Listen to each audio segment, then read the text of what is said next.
Hey everybody, Big Sarah today.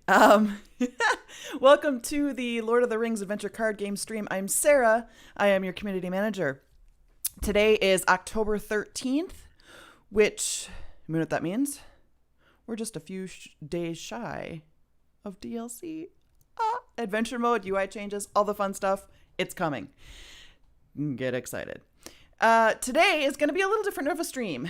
We won't be watching gameplay, actually. We're going to be watching a chat we had with Tim Cable. And the reason that we're not doing the chat live and you're not able to ask live questions is because Tim lives in Korea. So there's a really big time difference. It was kind of a interesting creative timing, what have you, trying to get him available. So we did a pre-recording, got some questions from you all on the various channels. So thank you for submitting your questions.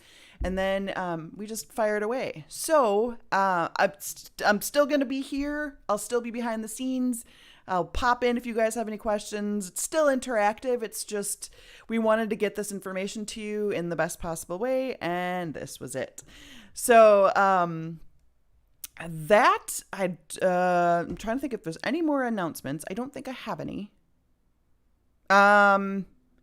There's a small part in the beginning of the video, just FYI, where you'll lose picture for a hot second because I was making adjustments to sound and I didn't realize I would lose feed. So my bad, but it's just for a few seconds. You still get sound, and it'll all come back.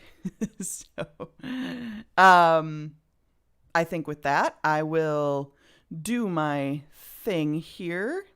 Let me just make sure that everybody's here. Hi, Board Game Dude. Hi, Aaron. Hi, Octavian.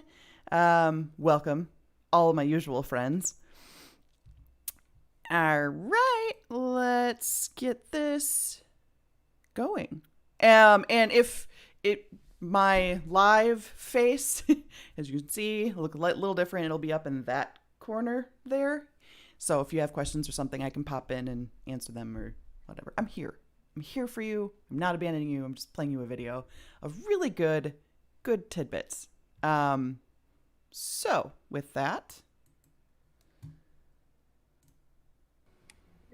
welcome everybody. We have a familiar face, Greg, and we also have a new face. The whole point of this interview, we have Tim. Tim, why don't you say hi and introduce yourself? Hello, everyone. Those of you that have seen me before or have seen me around in the community, my name is Tim Cable. I am formerly the technical game designer from FFI and now technical game designer consultant thingy-mabobber designer person. The thingy-mabobber is important. Yeah. I've been helping out with the new DLC design and previously, of course, I, in conjunction with everybody else at FFI, did a lot of the work on the campaigns and encounters and everything like that of the game that you already know. Awesome. Thank you for sitting down and chatting with us first and foremost. You'll probably hear us say that a bunch of times, but it's really awesome. Community loves to ask questions. So with that, we'll start off with them.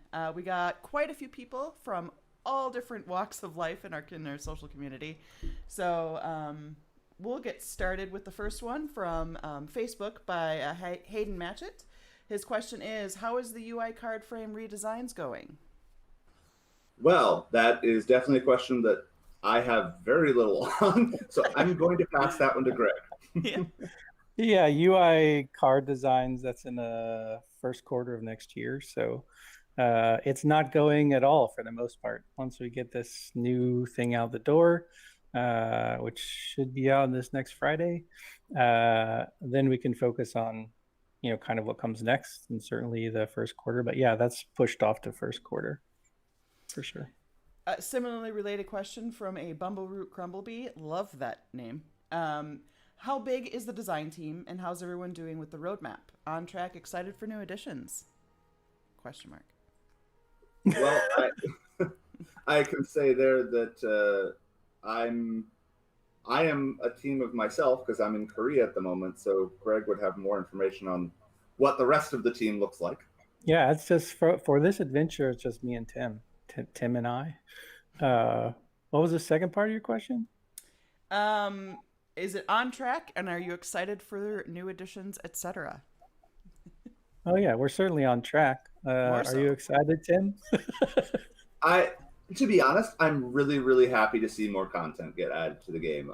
It's definitely something where when everything came through early in the year, I was really, really sad to hear that there wouldn't be, we had a ton of stuff in the early idea phase, and it's just like, oh, now it's gone. But now we can bring some of that back. Awesome. How does it feel? This is from just some guy on Reddit. How does it feel to work on a Lord of the Rings game? Um, for me, at least, it's definitely something where I never really, even as like going to school for game design and everything like that, because my degree is actually game design. I never thought I'd get to work on like some big IP or something, especially not as an early project in my career. So the opportunity to work with first the team at FFI and now everybody at Antihero has been fantastic. I love Lord of the Rings. I've loved it since I was a kid. I loved reading the books. I loved watching the movies, everything that went with that. So being able to work on that in the world is amazing. Next question comes from a Steam member, PT Latigre, and sort of similar question also from Jason on Twitter. Asmodee Digital have made all the digital games perfectly equal to the board game. This one is kind of an exception. So why has the game kind of made a diversion from the board game? And Jason adds, basically removing the quest phase concept always struck me as odd. Here's a little vision into the past. When I first joined the team back in March 2018, there was still a questing phase in the game. There was questing phase and action phase and everything that went with that. If you watch some of the early streams, if they're still out there on YouTube somewhere or something like that, you can still see it. If you think the game was hard now, it was brutally difficult, and we want the game to be something that people can play. And so we were like, how can we make this a little bit more responsive? And also, it involved a lot of waiting. You would do your actions, and then Sauron would do his, and then you would do your actual like playing, and then Sauron would do his, and so it didn't feel very active. And so this what we ended up with was one of like several, I don't remember off the top of my head, but several different ideas we had of how to make it feel a little bit more dynamic. And this was the one that felt the most usable and actually was the most interesting. I know it's kind of a boring answer, but that's pretty much what it is. Yeah, I think we get that response a lot, like, or we get that question a lot for sure. And like, I'm obviously being former art director and even coming in after those decisions were made, oftentimes like we've even said like, hey, we might look at a game mode, that might, try to see what that rule set would be. But my response is usually always, I'm sure that's where they came from in the beginning, right? I'm sure they started with this in a 1-to-1 port and it just didn't work out for some reason. Obviously, time, is an issue.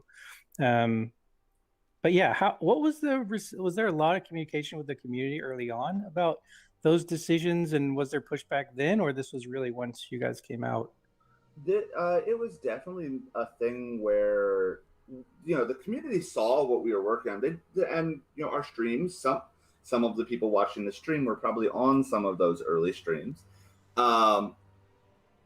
We definitely got feedback, and people were seeing it and talking about it. But a lot of the communication was definitely more of the internal level, other people at the company trying it out and going, it doesn't quite feel right. And I think that's the big thing at the end of the day is even if it's a faithful adaptation, if it doesn't feel good in the digital space, you got to change something. And I think that's more than anything what it came down to. It just I think as a designer, it's interesting having designed for both board games and digital games. Like I know trying to make digital prototypes into board prototypes and even testing those at proto spiel, it's like where you have this, huge group of designers sitting down, to play your game. There's just some things mostly related to time tracking or, some kind of asset tracking that just don't transfer, and so I think people would be surprised if they tried to take their favorite game and put it one-to-one into a digital version. That some things work better, some things just don't work. So yeah, I think it's an interesting question. I think we get a lot for Yeah. sure. Especially because that's so much. Sorry. No, I was gonna say it seems to hinge a lot on pacing. Yes. In my experience, I play quite a bit of board games and everything, and it's a little different to sit in person with your friends in the same room and kind of sit around waiting for turns and stuff to happen. But when you're alone playing a computer game, that sitting around isn't quite as entertaining. Yeah. Yeah, which is, I guess, any deck building game, right? You don't want to sit around while someone builds their deck. It's like you want them to show up with their deck ready to go, but then what if you change what you're playing? Or, like you can just see that even on the streams, Sarah, when you start and you build a deck, you're just like, okay, well, half my stream's gone because I was building a deck. And that's what I found. Actually, I did my first on stream deck building this week, and it was, I spent quite a bit of time going back and forth and hemming and hawing. And so you can imagine from the board game perspective, turning into digital, like I said, it's a pacing thing. How much do you really want to sit around waiting for the AI to do their thing? Personal observation. And that's the thing, is like in the actual tabletop, Sauron is doing things, but you're still doing them. Right. Right. You're having to flip the cards, you're having to do all this, and when it's just the screen doing it, it's kind of like whatever. So, but the tactile aspect too kind of gets lost. So it's all right. And the UI needed to implement every step of the planning phase successfully. Like that's just a lot of stuff for sure. All right, thank you for that. That's a very common question that we get, as you all know. The next question will be from our friend Twit from Steam. He said, I've been a big fan of how much the card art in the game isn't tied to any specific Lord of the Rings adaptation style, with a mix of influences from the various past adaptations. Have you been considering a balance when it comes to what art styles get used for cards with this in mind? Additionally, what do you think of the styles in the animated adaptations from pre-2000? So first question is, do you consider balance? Now, obviously, Greg used to be the art director at FFI, and he's been picking out a lot of the card art. In fact, I think all the card art for this most recent DLC. But if you have any problems with any of the previous card selections, you can blame me, because I picked out most of those. I always went through the library, because the thing is, at the end of the day, we had the physical games art library, and there's a practical consideration there. Why pay to go have somebody paint something brand new if we have art existing? And so we tried to use existing art as much as we could. And there's a lot of really good art in that library. And so we tried to fit into what is the current need. If we pick, there are a couple times we made this mistake. If we pick an elf card and it has a bow, it should probably have ranged, or whatever, stuff like that. We're guilty of that sometimes. But there's a lot of times where it's like, ooh, how do we do this particular card? Like the pots and pans card. We had to find we were lucky that the Squire card has pots and pans on his belt, because otherwise we would have had to have somebody make that or make something completely different. And so it involved a lot of dredging through the art library. To the second part, I'm gonna kind of say I'm not a huge fan of the early animated stuff. Like, the content is great. I mean, you can't really beat Leonard Nimoy singing. But this is the Rankin Bass stuff you're talking about? Yeah. But Charlie's gonna jump out of the wall at me, I swear. I'm not a huge fan of them, and it makes me sad because they're really good. It's just the animation style doesn't appeal to me, which is sad. But Greg, you can throw in some info there too, because again, you worked on a ton of the art. Yeah, I mean, I think now, like you look at the library, like we're adding in some new alt art for Aragorn and Legolas, I think, in this next build. And you see, like it's such a variety of styles. I think there's a huge, chance to go in and like because we have this massive library of all different things. Like I've even looked at, I don't know if you ever saw the Beauty and the Beast when it was first released. It was a pencil test, right?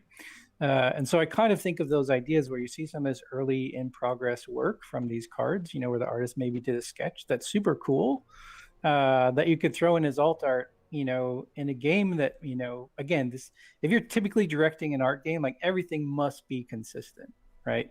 Across everything. You have a set of rules that everything must stick to. But I think one of the things that's unique that could be really cool is providing different art styles. Like I don't know if I'd go back necessarily as far back as the Rankin Bass, Frodo of the Nine Fingers or something style, but like I think you can have a bunch of different, which is what's appealing to me about the art library we have. There's a vast array of different artists and styles, and they're not all unique. So you can have 10 Gimlis all drawn in a different way or painted in a different way.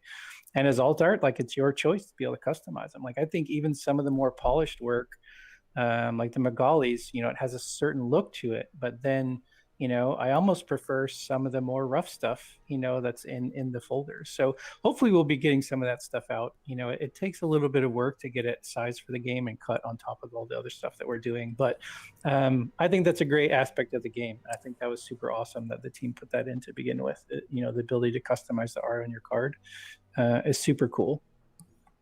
I have to put one more thing in.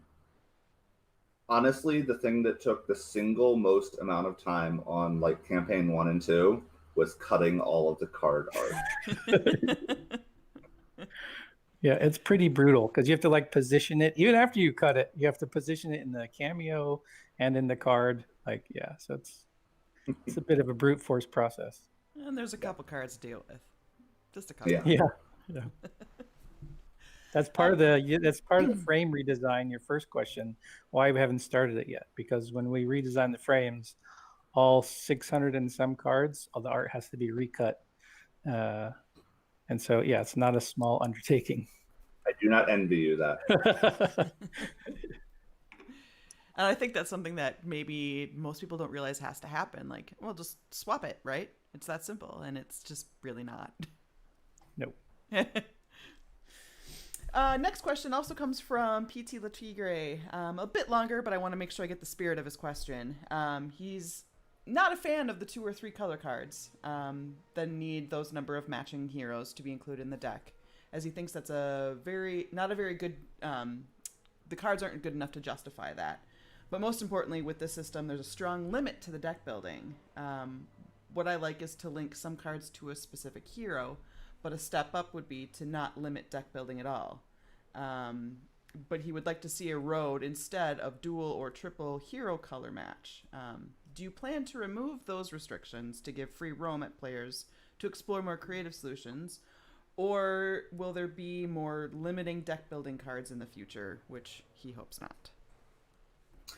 Well, I can't speak a lot for the future because while I am helping with the design, obviously the decisions go to Antihero. But I can say from a existing design perspective, we wanted to do 2 different things with the multicolors. One is provide a stronger option in that sphere, so a better version of X card. If you're having to specialize your deck a little bit more, you should be rewarded for that. The other is to fill in those gaps that you've now gotten rid of to some degree, usually with some kind of penalty or additional cost or some kind of condition that you have to meet, but you can still then get some of those effects. That being said, if we had it to go back and do it again from the start, would we do it differently? I honestly don't know. I think that what we have feels like a good mix. If you want 3-color deck, use 3-color deck. there's nothing that's limiting you from that other than the idea of, well, I really want to play with, Gimli, Legolas, and geez, my brain just blanked on a third tactics hero. I feel really bad because I designed them. But with 3 tactics. And if you, as a like lore idea, want those 3 characters, but you don't like playing 3 tactic sphere and not having lore and not having leadership, I can understand the frustration. So would we go back and redo it? If it was just me, I probably wouldn't. But again, that's just me. Right. And that might be something like, obviously, we're looking at the deck builder here in the future. Things like people have asked about, can we go over 30 cards? Should that be a hard limit? It's potential that we could, and even the adventure modes, like they lock down your deck. You don't even get to use your existing custom decks. It might be something that maybe you could build a deck that was out of bounds or whatever to use in a specific play mode or something that might get around it. But yeah, I don't know. I think it creates like structure for the deck building for me personally. Like it gives you that much more like analysis paralysis you don't have to worry about, because you're just kind of setting your heroes matters now. And then once those are set, you're kind of going through, and there's so many cards now, it's like I can't really think of many that are sphere 2s or something that oh my gosh, I don't get to play this. But I mean, build another deck, add new heroes. It makes you think about why you want another deck to play with. So there are a couple of the sphere 2s especially that do feel a little bit off, and it's one of those things of maybe take a look at them in a future update pass. Who knows? Those were always ones like there's some cards in the entire collection, getting kind of off topic for a second, but there are some in the entire collection that if I had the ability to, I'd go back and redo, because they were designed, some of them were designed with entirely different mechanics in mind that have since changed, and we never really got around to updating them properly. I'm looking at you, Spike Trap. Stuff like that, where it's just like in the modern game, there's not really a lot of times when you want that card. It's like, yes, I got this card, and it's like, oh, you again. So yeah, there are times where we probably would want to go back and look at some of those cards. And I think with the library being as big as it is, that's just to be expected, right? So it's like, as you make, design changes, or you try to tweak a couple things here, it might, pretty dramatically affect, some balance of some previous cards that, don't show up right away. And then you need to think about it, like, even as we're looking at adding, cards into the main game from the adventure, it's like what we're adding in, how much balance is this going to shift? We won't know really until they get out there and they're played, and we can really see. But it might nerf 2 other cards. Now I don't even need these in my deck. They never get played. So you kind of need that, rebirth later on, to come back and tweak that. So hopefully maybe that's something we have time to do in the future. We're not totally swamped at trying to get features in place. Yeah. Well, and I guess hinging on that, and this is a question coming from me. What is your process with card balancing? That's always like a forever issue, right? With card games, is this card's OP, this card's underpowered. Like, what is your process in trying to get well balanced cards out there? A lot of it is sort of like, we have the initial design idea for the card. Sometimes we look at a piece of art and go, this, or we know that there's something we need, and then we design from there. Either filling a gap, or like, I really want to make this card because for whatever reason. And then put it in the first time, play through, does it feel good? Because again, sometimes, like with anything else, you go, oh, this is a great idea for a card, and then you put it in, and it's either just like, it's kind of like meh, or it is something that you're like, you want it in your deck every time. And don't get me wrong, it's cool to have those cards where it's like, I want this in my deck every time. But if, again, with 30 cards, you're limited in choices, and we don't want to make you feel like there's forced choices, because those aren't really choices. Beyond that, a lot of it, we had a whole spreadsheet. I'm sure it's still kicking around somewhere, where it was saying, hey, with this kind of effect, it should place roughly here on the power chart and everything like that. And because of that, it should be, roughly this rare or roughly this cost. We never quite got it perfect. I mean, again, take a look at our existing collection. There are places where it could be better, where there's a little bit of balance to be had or whatever. But that's the thing, is like, I don't like relying on a spreadsheet 100% for balance, because some of it has to be done by feel. If it doesn't feel good, it's not balanced. That's my perspective on it.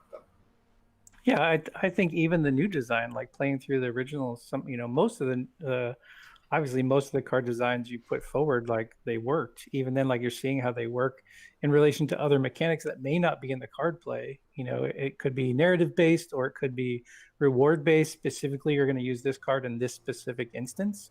And I think there's a lot of that in the new gameplay that I really enjoy, of just like you're going through and like, warrior sword, what the hell would I want that for? And a lot of players, I'm sure, are going to be like, what is that even in there for? And then when they realize it, they're going to be like, oh, right. And like I came into this thinking like, oh no, let's be aggressive, so you throw something new in there and you're like, yeah, this is totally amazing. And then slowly it just comes down, you're just like, you bring it down, because first you're like, okay, well, these are all conservative numbers. Like, what if we push something really far out?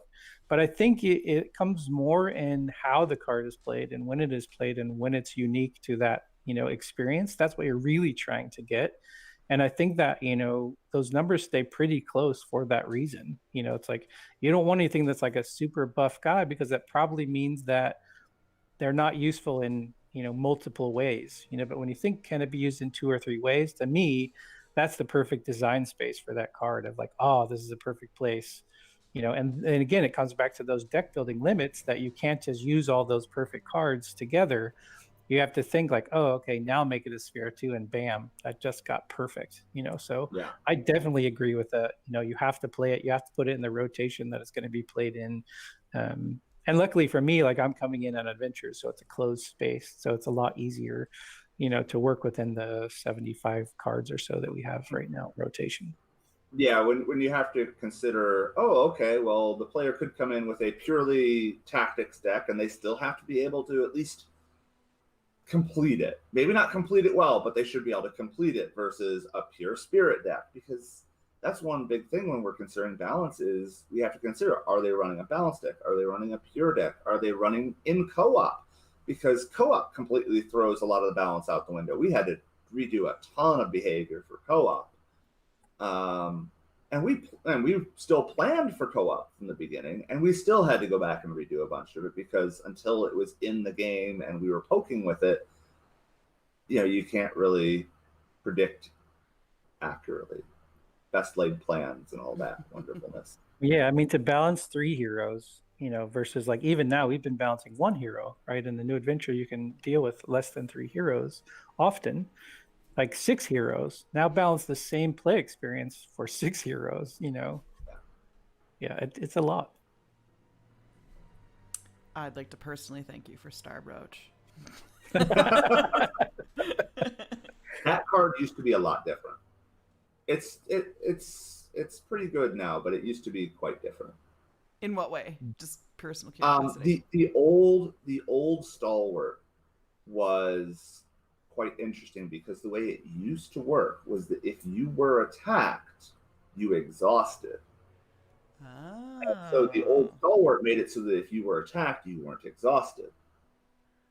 So adding in that functionality, where now it's a second action, really kind of made that card go from this is useful to this is really good. And it's sort of one of the unintended consequences of that switch, but we liked it enough that we were just like, yeah, sure. It's an interesting option for Spirit, which at the time was quite weak. Mm-hmm. It is a good reason why I mostly include Spirit, because I'm like, that's Starbroach, though. Okay, moving on. The next question comes from the Brentster911 on Reddit. Are there any plans to add a PvP mode? Would be fun to pit fellowships against each other. This has been a question since day one, again, pretty much. Every game has PvP. Why don't you have PvP? Honestly, because it doesn't really fit the theme of the game. Now, one thing we had been batting around as an alternative for a long time was a Sauron mode, where you could act as Sauron for somebody else. But here's the problem, and anybody that pays attention to game design and sort of the way that behavior works, Sauron cheats. He doesn't cheat egregiously. He doesn't get fake resources or anything like that. He doesn't see your hand. He doesn't know what's in your deck, stuff like that. But at the end of the day, he still has certain advantages that are based in the computer. And so, again, it would require a full up rebalance of Sauron's cards, because at the end of the day, Sauron's also quite dumb. He does things. He does things in an evil villain kind of way, of not always be doing the smart thing, but doing the evil thing. And if a player was controlling that, you would lose a lot. And we actually there was a couple times when we had to tone back Sauron's AI because he was getting too good at it. And people that were playing it all the time were going, I'm losing a lot. And we want it to be accessible to everybody. So we kind of had to redo things. That's very interesting. I guess it's just a question.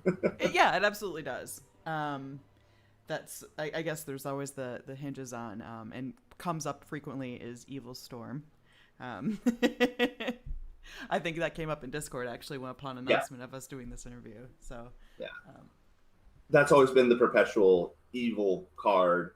And the thing is, again, it has gotten even better, because it used to be that Sauron went early in the planning phase and he would drop that thing all the time and just dump your hand. Because back during the planning versus action phase, if you got to the end of the planning phase and you still had events in your hand, you could still play the events as a quick thing.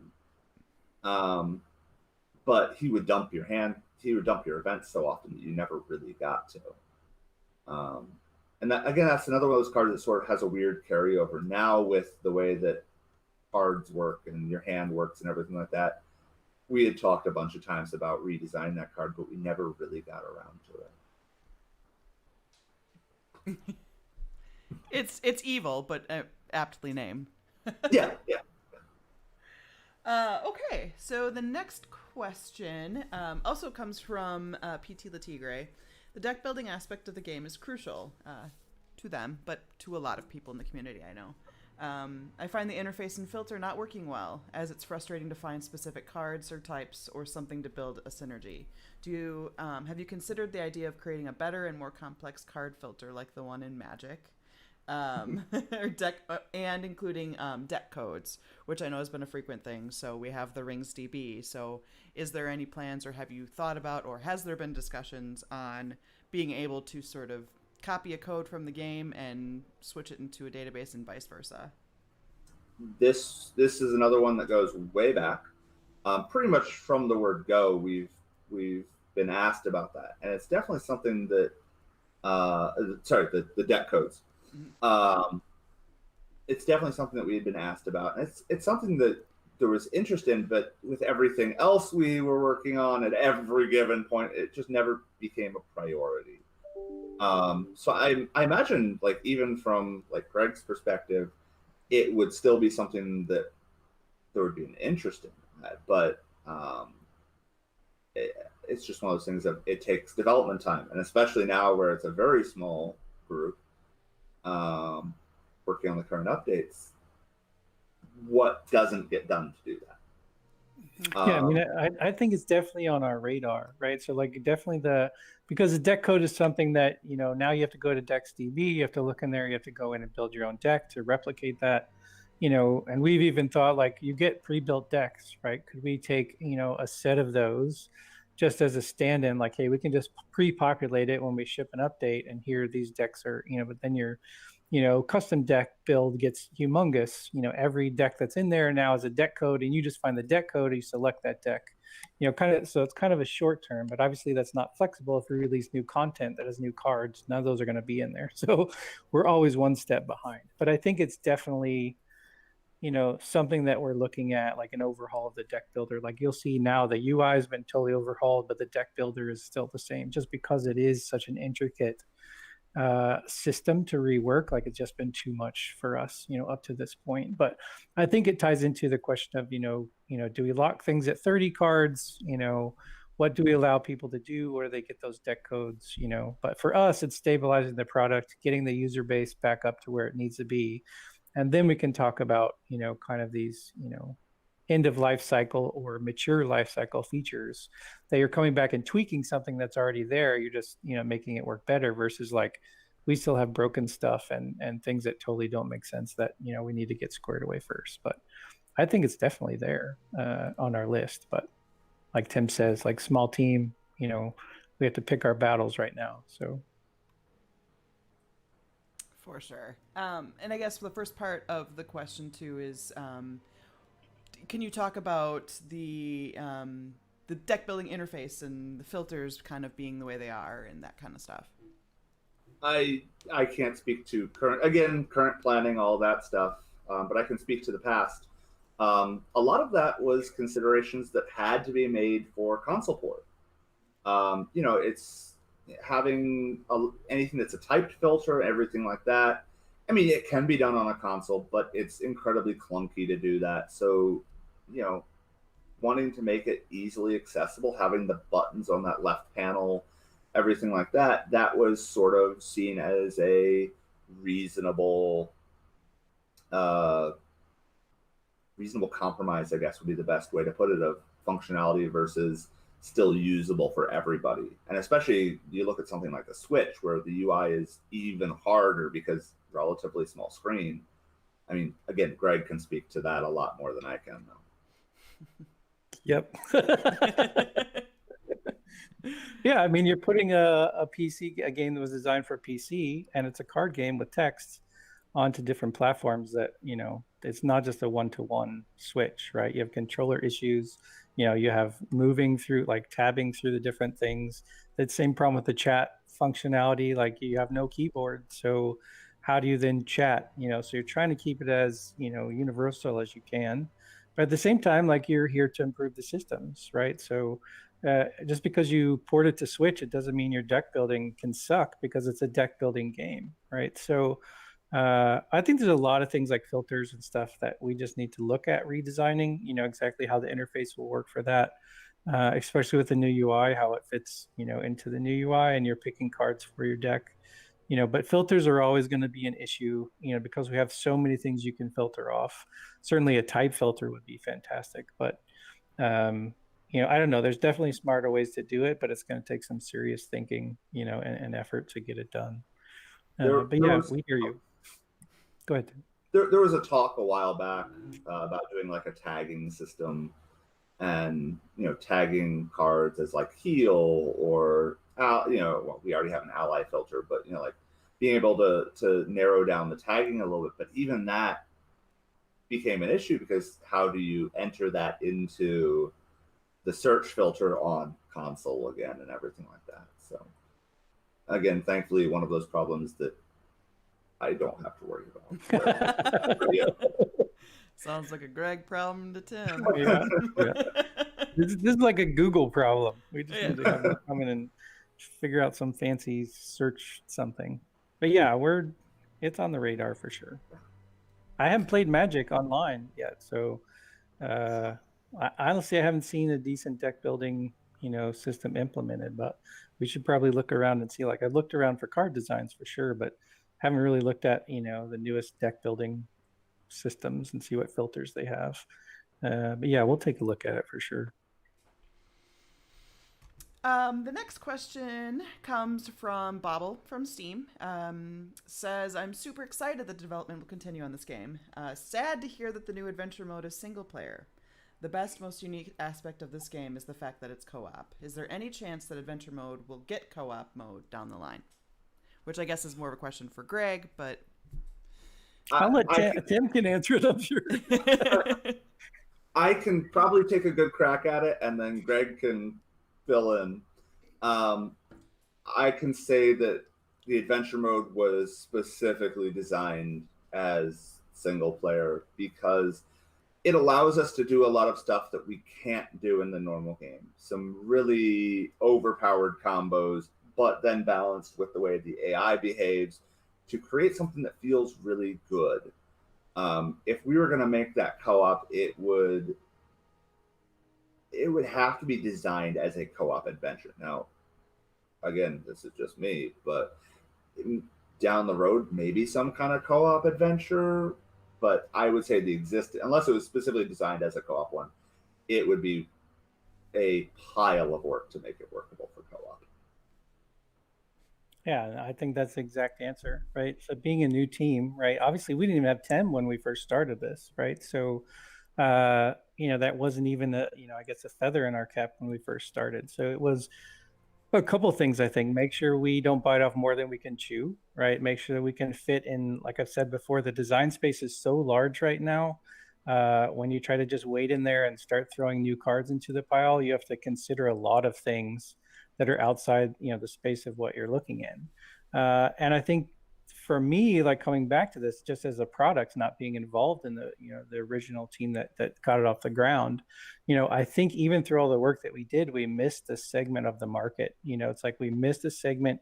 It's like if you can't get in, like I want to be part of a project that is a deep strategic deck building game, certainly built around this property. That's the best game potential there, but you have to be able to onboard people, right? And so I think the FTUE or the tutorial that we put in place, like there was an effort to that, but it never really got the polish or the depth, totally that it needed. And so when we came back to this product, it was us looking at what do we need to fix immediately that gets more players into this game, right? And it wasn't that we're trying to compromise to make it casual. That's not what we wanted to do.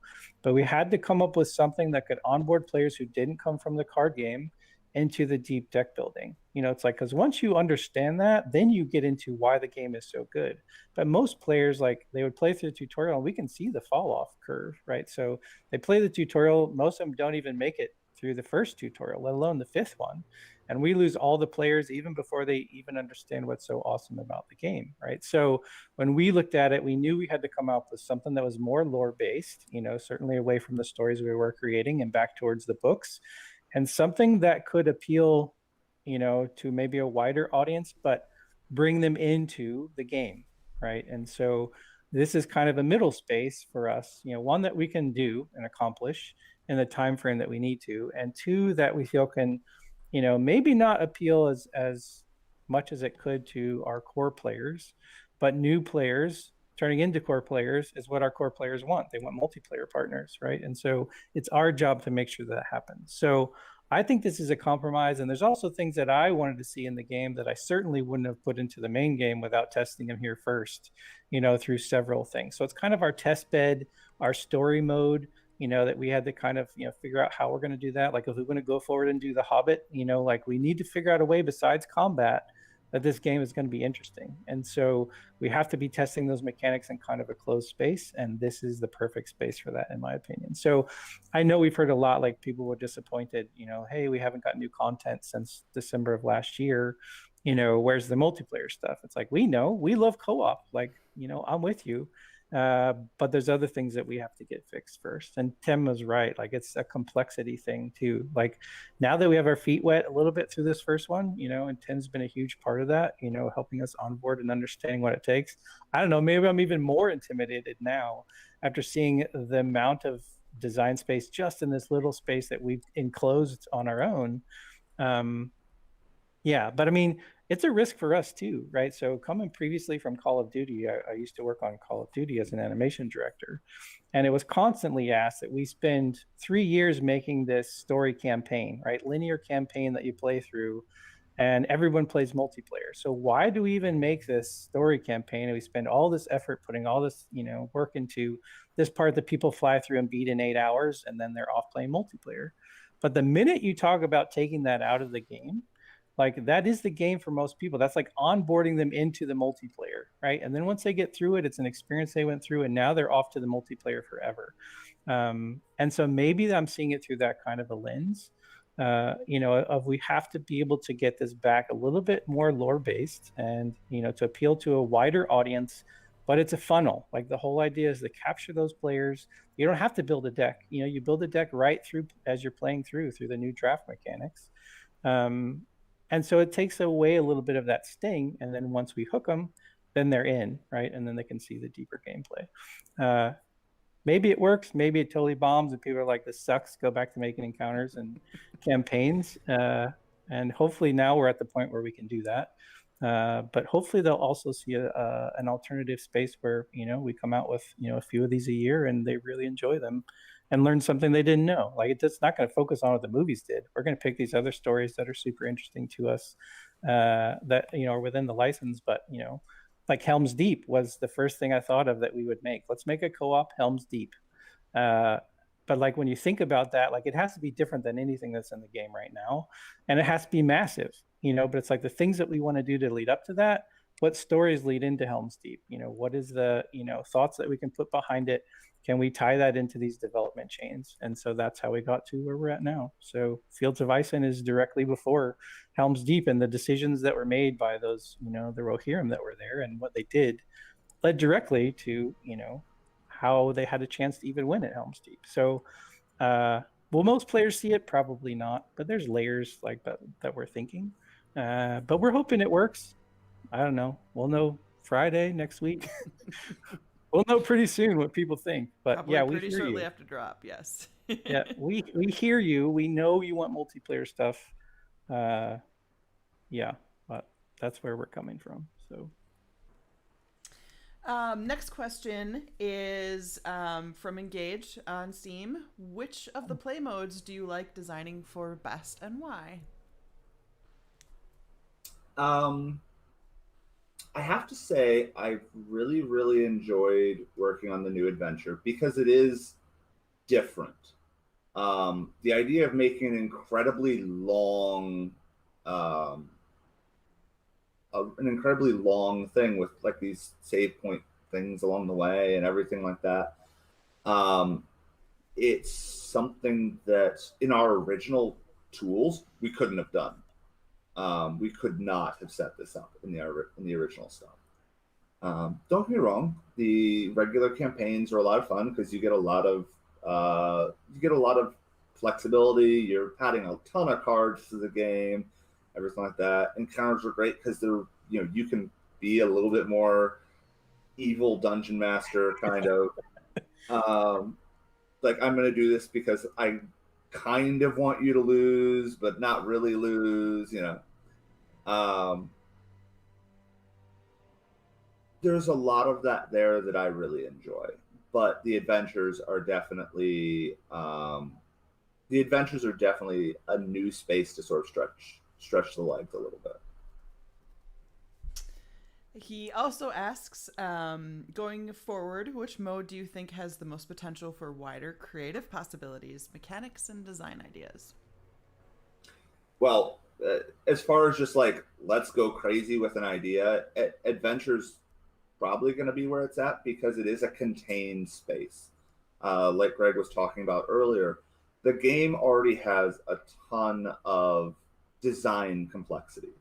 The game is complex to play, but from the back end, we have to worry about how does this card interact with this card and this card and this card and this card. Oh, if I play this and then this and then this, the whole thing breaks, or you have an infinite loop, or something silly like that. Whereas in adventure, we can be not necessarily more brute force, but we can say this is what will happen, and it limits the possibilities of unintended consequences. It's not to say there probably aren't some in there. There probably are, but it gives a more contained environment to stretch the design. Okay. Also asks, quest design or card design, which comes first in a campaign, encounter, and adventure? Um, it depends. Yes. I know that's the worst answer ever, but it really depends on what it is. We we quite often had an idea for like area, and then we would go, okay, what heroes would work here, and then we build the actual story around that. Um, and that's the thing, is like when we did some of the original design work, we always sort of assumed a default loadout and then built the story around that. That's also one of the reasons why, outside of Bilbo in the tutorial, we never call out a specific hero in the story, is because we never wanted to be in that position where, oh hey, X is talking, but I don't have them in my deck. Um, so we always try to avoid like planning a campaign based on the hero, but we often did plan heroes as part of a pack. Like for instance, some of the campaign 2 stuff, um, we sort of planned around certain ideas, and then certainly the campaign 3 stuff, we planned them pretty much concurrently. We knew which heroes we wanted to use, but then we sort of had all of that done. Of course, I wasn't there for the final steps for campaign 3, but we did a lot of that early planning of, okay, we're going to do this adventure, and well, I guess we should probably throw in these heroes. So I guess that's Yeah. Of the current content, which quest or encounter is your favorite to play, and which was your favorite to design? play. I would probably have to say I'm a huge fan of our revised version of Down the Anduin, the end of campaign 1. It has changed so many times over its history, but it's always kept certain beats that I really, really enjoyed. And actually, that was, if anybody doesn't know, the old one of the other designers, Alex. That update that's in the game now was his first major solo work in the game, and so it's quite cool to see something that he did there, and that was his thing. As far as my design, my favorite design, I am still a huge fan of King of Carrion, because that encounter was it. It was a thing, and it used to be a lot, like in our original design stuff. It was a lot harder. It was almost unbeatable, and it's still a hard encounter, but it was a lot of fun to put together. Having Christian Peterson, the former CEO of Fantasy Flight, come down and write it and help us with the design and everything like that was a lot of fun. It was a lot of work because we put in a bunch of new stuff for that encounter. Originally, we intended the encounters to be something nice and easy, quick, that we could just knock out and get some extra content in the game. But then we went, but what if we do this? What if we do this? That's how it always starts. That's always how it starts. And once the CEO suggesting it, you kind of go, okay. You got it. Yeah, we'll make it happen. But yeah, no, King of Carrion is still one of the ones that stands out in my mind. And also the rework we did for campaign 1 before release, because anybody that watched the original streams knows what campaign 1 used to be. That got completely rebuilt like right before launch, and that was a lot of work, but again, a lot of fun. Are there any, this is from from Discord, are there any card sets or cards you want to adapt to the digital card game more than any other?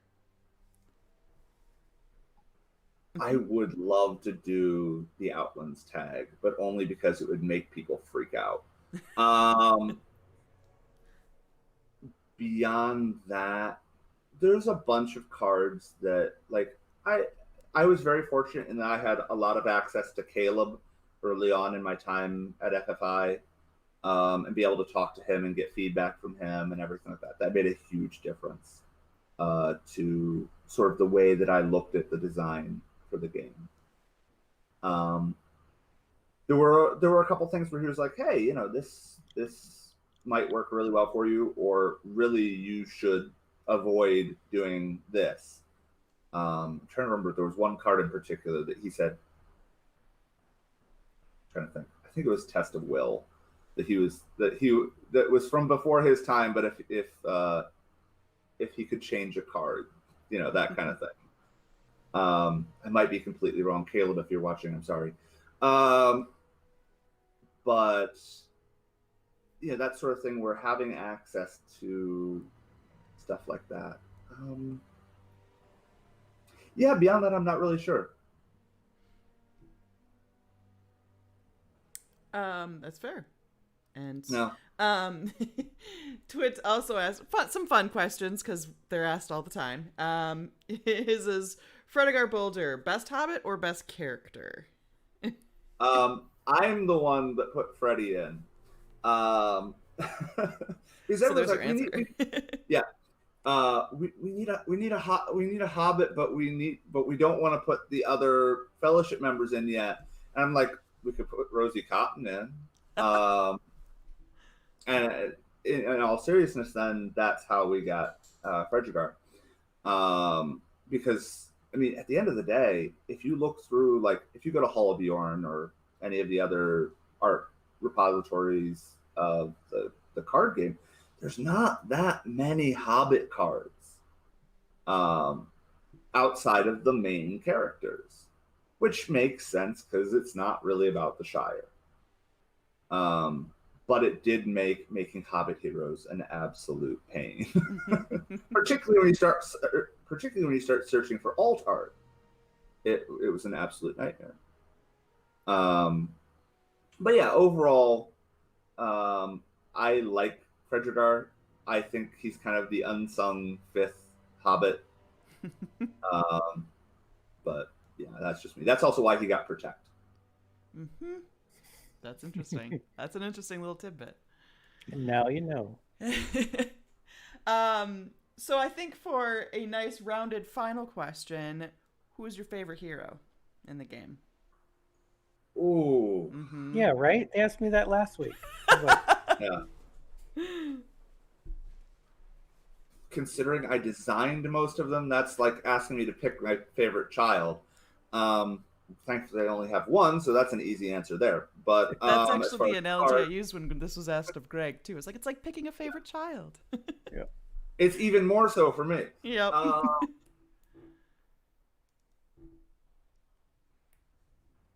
If I was picking art, I would go with. Well, actually, it's my Discord image because it's. I don't think the card is actually him, but it's the Hobbit with the fishing pole by the tree. I don't remember which original card it was, but I like that piece of art. And I want to say that's on Mary. I'm gonna feel really bad if I'm wrong on that. But then for actual like behavior and mechanics and whatnot, I'm honestly a fan of Dwalin's gameplay because, like, the original version of him, he got the bonus at low health, and it felt kind of weird because back then you got bonuses for keeping your guys at high health at the end of the quest. But now, where you want to play sort of that risk reward of, like, you want to use him because he's really good. But then if you use him too much or he gets beat up, then you kind of have to balance that. I like that kind of risk-reward play style. I like dwarves in general. That's also why dwarves were the first ones that could be an all-dwarf deck. Sorry. It's kind of the benefit of being the designer. You get to pick that stuff. Yeah. So what's your favorite sphere then? What spheres do you gravitate towards? Unsurprisingly, again, for anybody that pays attention to design, probably lore and leadership. Mm-hmm. Were those the ones that you enjoyed designing the most, would you say? Um, I liked designing Spirit the most because Spirit is sort of this oddball, especially in our game, because it's support, but it also has to stand on its own. It's really willpower heavy, but we can't just stack willpower because you have to be able to do some combat in just about every part of the game. Um, so finding that right balance of making it feel like its own thing, not just a knockoff leadership or a knockoff lore or a knockoff tactics, but making it stand on its own was definitely a challenge and something I enjoyed doing. It crept up on me as how cool Spirit really was. My initial playthrough, I usually in games like this, I'm a support person. I love support roles, so lore really caught my attention. And then the more I played, the more I'm like, oh, hey Spirit, what's up? So I think it's got some really interesting.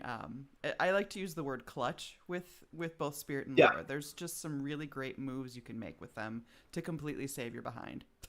And that's really where I kind of ended up with for Spirit in the digital game was having a lot of combo potential.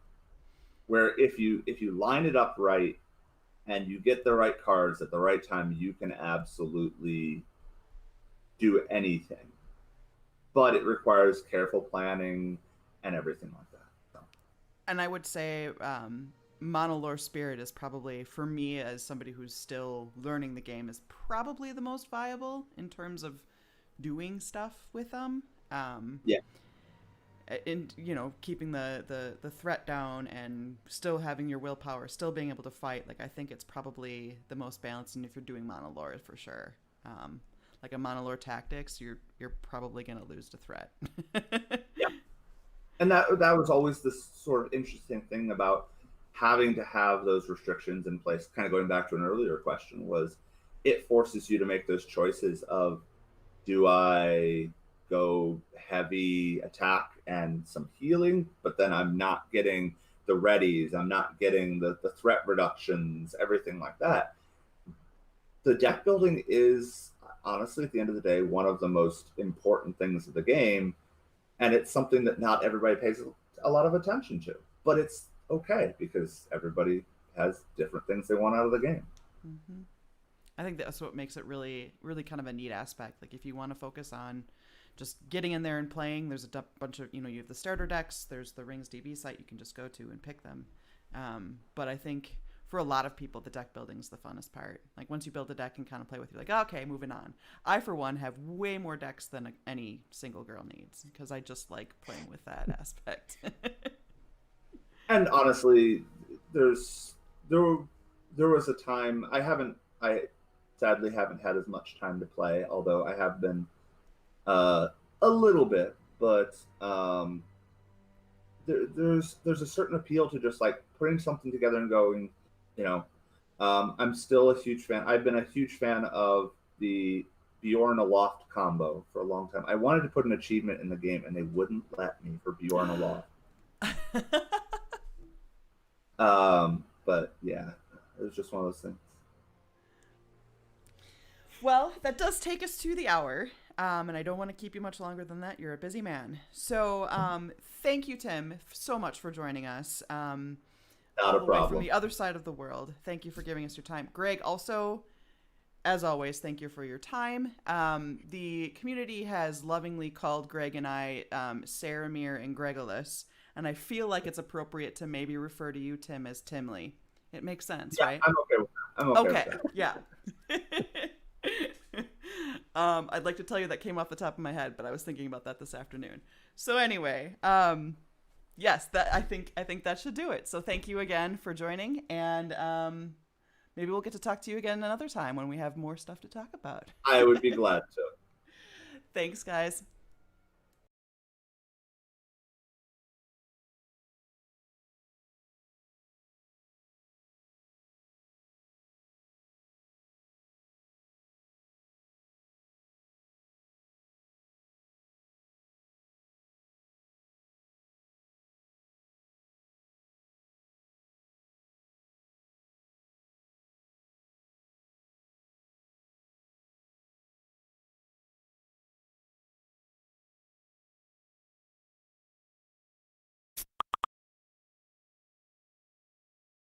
I'm muted.